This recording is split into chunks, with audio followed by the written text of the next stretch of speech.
And welcome back to Who Would Win. Today's Who Would Win comes to us from Moonstar. Last of the week of Who Would Wins, although we'll still have one tomorrow, as we always do. This one is, and I think someone else probably gave me this one, but I couldn't. I've got such a huge book of Who Would Wins that if I end up finding it again, I will put it in the description box. Who else suggested this? As far as I can tell, only one person did, but maybe I'm off.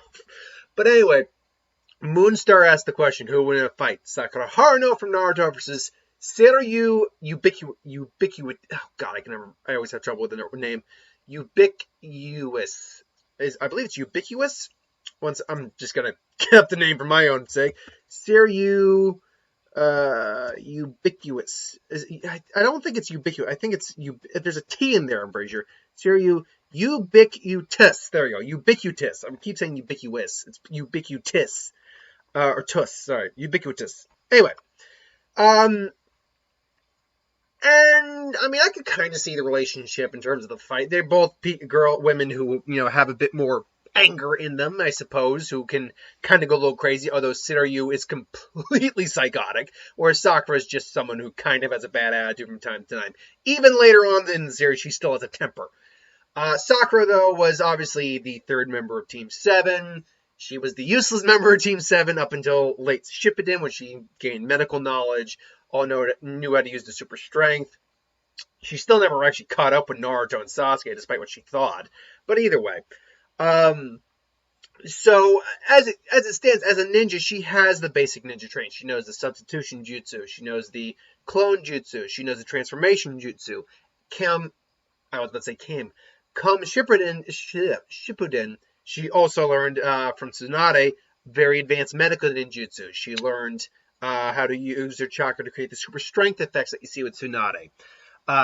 With those, she was able to crater to the ground, able to actually even smack Kaguya around. She was the one who helped, in the end, steal Kaguya. I mean, for as useless as we kind of make her out to be, as a fan, especially those of us who don't like her, we can't forget she did aid in stealing Kaguya. We can't overlook that. She also gained their Genesis Rebirth technique that Tsunade has. Granted, it's not the same level as Tsunade because obviously Tsunade had stored her chakra for decades upon decades upon decades. Sakura she only gained a little diamond seal near the end of it. But we have to assume she was using that technique. So that allows you basically to have Wolverine level regeneration for a short time. So, very useful technique, but it reduces your lifespan every time you use it just a little bit. She also has access to the summoning technique, which allows her, in her case, to summon the slugs. Katsuyu being the main head of the slugs. The slugs also have healing abilities. They're not that useful in combat per se, but they do have combat capability. They can spit out acid.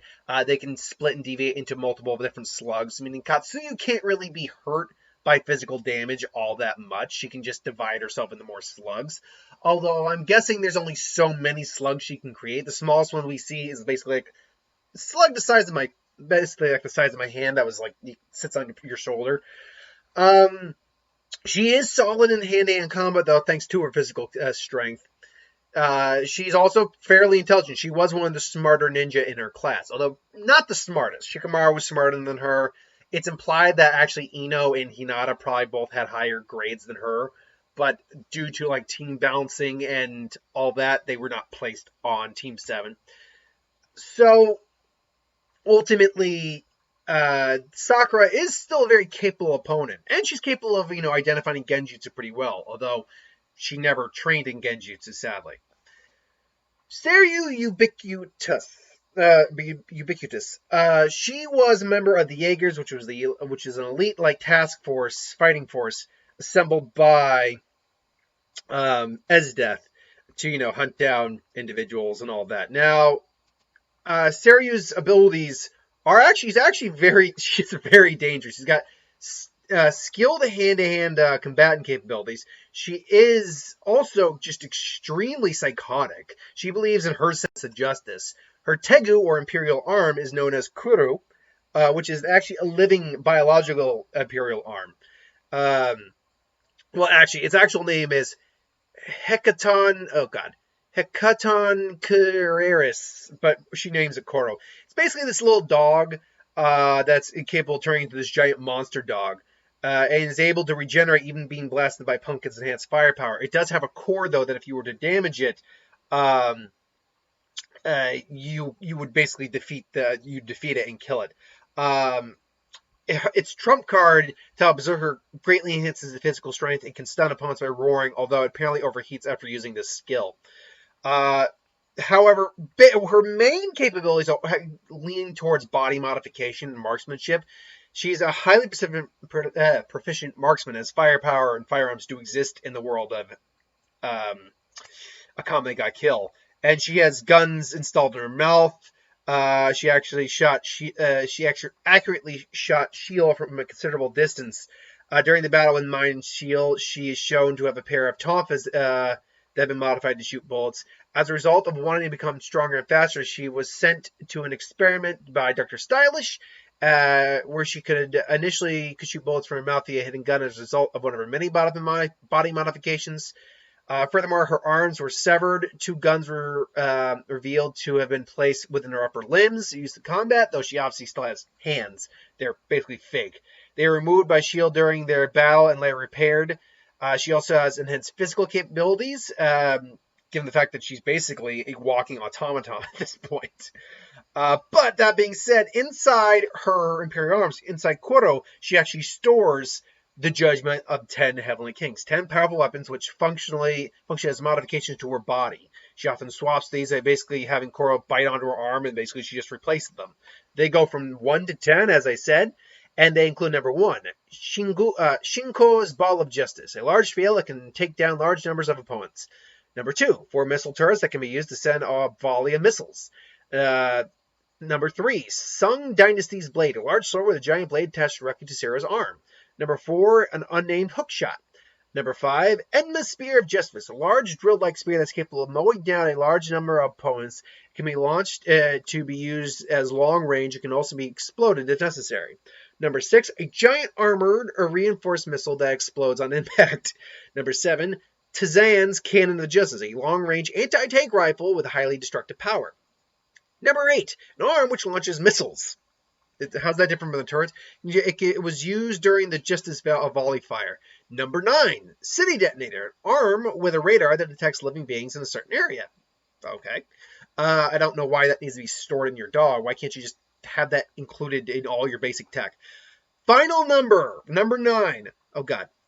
Chakravartin, it's Buddhism. Chakravartin, Furnace of 5 Hells. A last resort in the event of her defeat. She has an explosive device implanted in her head. The explosion triggered by the suicide attack was easily enough to fill a small valley in which she and Mine had fought in. The destructive power it possesses was proportionately intense, laying waste to the surrounding environment. Alternative technique she also has is Justice Evacuation. She attaches her mechanical arms to reveal a gun within each of them. Basically, she shoots bullets. And Justice Volley Fire. She bombards the enemy with number 2, 7, 8 of her judgment basically at once. So number 2, the missile turret. Number 7, the long-range anti-tank rifle. And then the 8, which is also missiles. So, yeah. She got a lot of firepower. So this fight it's very actually difficult. Sakura's got a lot of healing capabilities which can help her last in the fight and can even activate her Genesis Rebirth. However, a big problem for any Naruto character is that firearms don't exist in that world.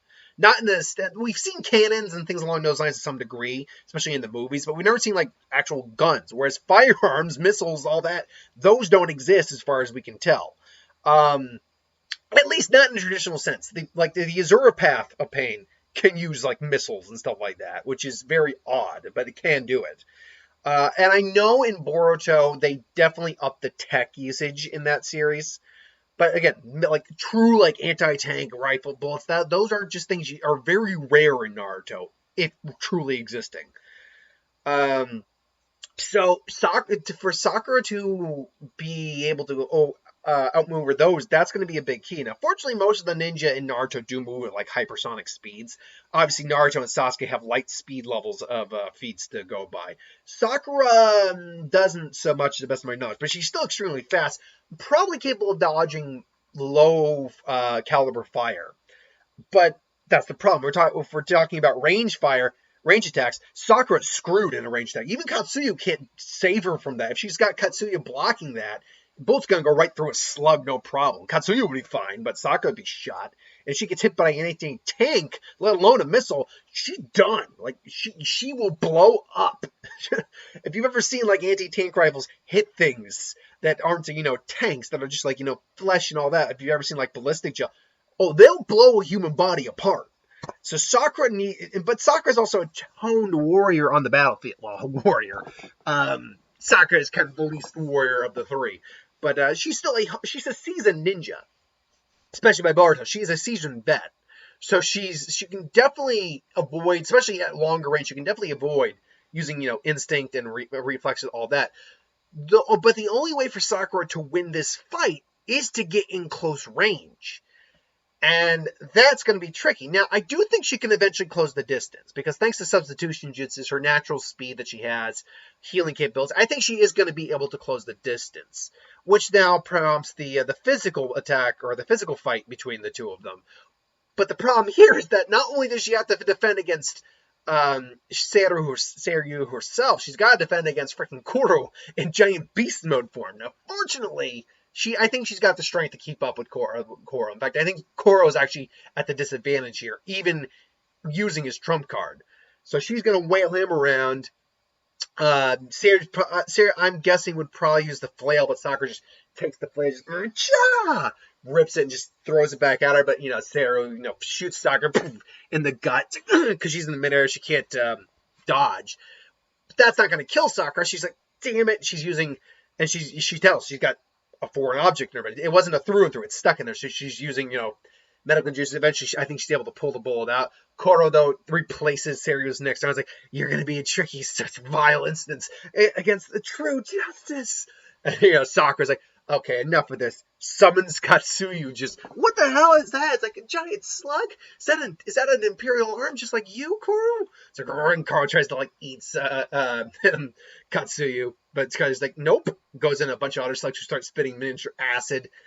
She's got some Dynasty blade up, but it's starting to melt through the acid. It's like, you little vermin! And Sakura comes in right there. As she swung, just, and it's like, it just cracks her dead in the face. Just boom! And Carol goes into, she's still conscious, but because she's had so many modifications, but it's like, Koro, it's like, use berserk mode, and Koro roars, going into berserk mode, and it does stun Sakura, who's like, I can't move. It's like, I can't move either, Lady Sakura. What is this? And then obviously he can't really move at the moment.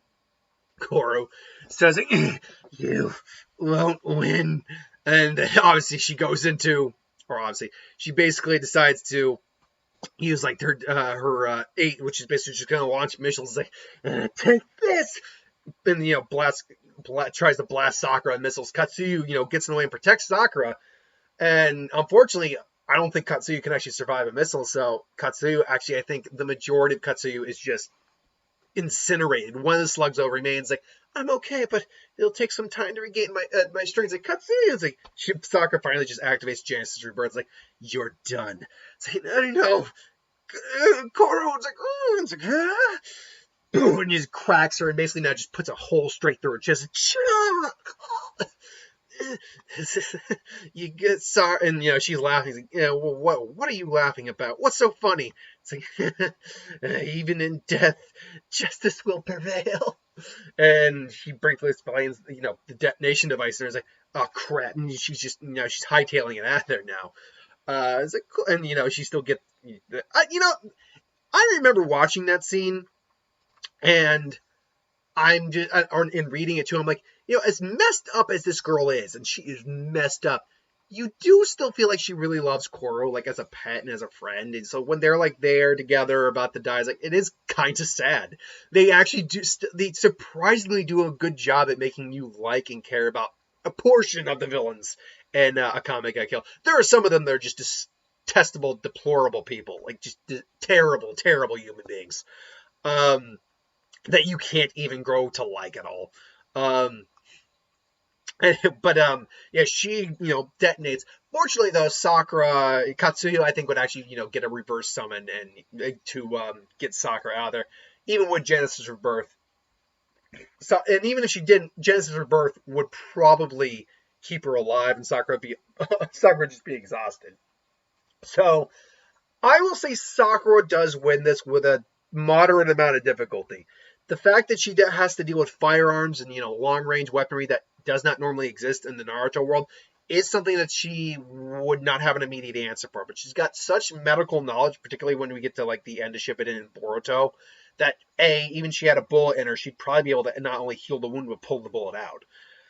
And B, she's a ninja. She's been on the battlefield multiple times before. She knows how to close the distance. She would most likely be able to.